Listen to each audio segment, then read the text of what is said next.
அண்மை செய்தியை பார்க்கிறோம். காஷ்மீரில் 29 சுற்றுலா பயணிகளை சுட்டுக் கொன்றதாக சந்தேகிக்கப்படும் 4 பயங்கரவாதிகளின் புகைப்படங்கள் வெளியாகி இருக்கின்றன. அசீப் பௌஜி உள்ளிட்ட இந்த 4 பேரின் புகைப்படங்கள் தற்போது நியூஸ் 18க்கு பிரத்யேகமாக கிடைத்துள்ளது. ஏற்கனவே 3 பேரின் வரைபடங்களை காவல்துறையினர் வெளியிட்டிருந்த நிலையில் இவர்கள் 4 பேரின் புகைப்படங்கள் ஒன்றாக இருக்கக்கூடியது கிடைத்திருக்கிறது. பஹல்காமில் நேற்று தீவிரவாதிகள் நடத்திய தாக்குதலில் 29 பேர் சுட்டுக் கொல்லப்பட்டனர். இதில் தொடர்புடையதாக சந்தேகிக்கப்படும் 4 பேரின் புகைப்படங்கள் கிடைத்திருக்கக்கூடிய நிலையில் கூடுதல் விவரங்களை சிறப்பு செய்தியாளர் முகிலனிடம் கேட்கலாம். முகிலன், இப்போ இந்த 4 பேருக்கும் இந்த தாக்குதலுக்கும் தொடர்பு இருப்பதாக பார்க்கப்படுகிறதா? விவரம் என்ன?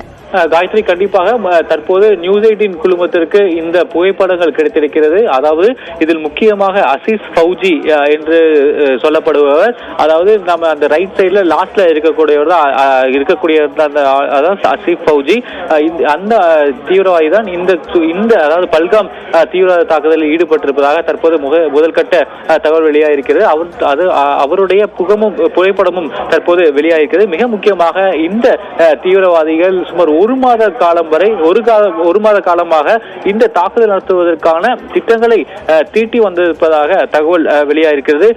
மிக முக்கியமாக நேற்று இது ஒரு ஆர்கனைஸ்டு ஒரு அட்டாக்காகத்தான் இதை காவல்துறையினர் பார்க்கின்றனர். இந்த குறைந்தது 4 to 6 தீவிரவாதிகள் இந்த தீவிரவாத தாக்குதலில் ஈடுபட்டிருக்கின்றனர். முதலில் 3 பேர் முன்னே சென்று அங்க இருக்கக்கூடிய அந்த டூரிஸ்ட் எல்லாம் அவர்கள் விவரங்களை என்ன என்பதை கேட்டு இரு வரிசையாக படுத்தி அவர்களிடம் அவர்கள் மதம் என்ன போன்ற தகவல்களை கேட்டு அதன் பின்புதான் அவர்களை சுட்டுக் கொண்டிருக்கின்றனர். இதில் 3 பேர் முன்னே சென்று அங்க இருக்கக்கூடிய அந்த சுற்றுலா பயணிகளிடம் வரிசைப்படுத்தியிருக்கின்றனர். மற்ற 3 பேர் யாரிடம் வருகிறார்களா என்பதையும் அவர்கள் பார்த்திருக்கின்றனர். அதே போல அவர்கள் ஒரு தொலைவில் நின்று கொண்டு சிலரையும் சுட்டிருப்பதாக தற்போது தகவல் வெளியாகிருக்கிறது. தற்போது நாம் காலையிலே ஏற்கனவே பார்த்தோம், ஜம்மு காஷ்மீர் காவல்துறையினரும் இவர்கள் தொடர்பான அந்த வரைபடங்களையும் அவர்கள் வெளியிட்டிருந்தனர். தற்போது அவர்களுடைய அந்த புகைப்படங்களும் தற்போது வெளியாகியிருக்கிறது. நியூஸ் 18 குழுமம் இந்த புகைப்படங்களில் முதலில்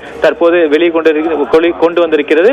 அதே போல இந்த தாக்குதல் நடைபெற்றிருந்த பகுதியில் தற்போது இவர்களை பிடிப்பதற்கான அந்த பணிகள் தற்போது முழு வீச்சில் நடைபெற்று வருகின்றன. இந்த பணியில் ராஷ்டிரிய ரைபிள்ஸ் அந்த ராணுவ குழு, அதே போல பாரா ட்ரூப்பர்ஸ் போன்ற முக்கிய மற்றும் அதிநவீன ராணுவ குழுக்கள் தற்போது இந்த பணியில் ஈடுபட்டு வருகின்றன. அது மட்டும் இல்லாமல் ஹெலிகாப்டர், ட்ரோன் போன்றவற்றும் பயன்படுத்தப்பட்டு இவர்களை தேடும் பணியானது நடைபெற்று வருகிறது. மிக முக்கியமாக இந்த பேஷாம் என்று சொல்லக்கூடிய இந்த பகுதி, அதாவது இந்த தாக்குதல் நடைபெற்ற இந்த பள்ளத்தாக்கு பகுதி என்பது முற்றிலுமாக காடுகள் மற்றும் மரங்கள் நிறைந்திருக்கக்கூடிய பகுதி. இதனால் இந்த ஹெலிகாப்டர் மற்றும் ட்ரோன்கள் மூலமாக இவர்களை தேடுவதில் ஒரு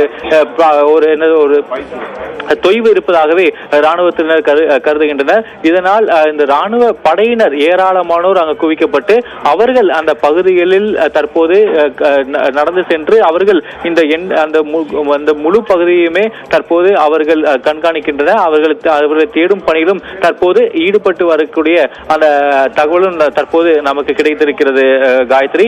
ஆனால் மிக முக்கியமாக இந்த தாக்குதல் என்பது திட்டமிடப்பட்டு, அதாவது கடந்த ஒரு மாதமாக இது துல்லியமாக திட்டமிடப்பட்டு இந்த தாக்குதல் நடைபெற்றிருக்கிறது என்பதையும் தற்போது அங்கு இருக்கக்கூடிய அந்த பாதுகாப்பு படையினர் நியூஸ் 18 குழுமத்திற்கு உறுதி செய்திருக்கின்றனர். காயத்ரி, நன்றி முகிலன், இது குறித்த கூடுதல் தகவல்களை வழங்கியமைக்காக.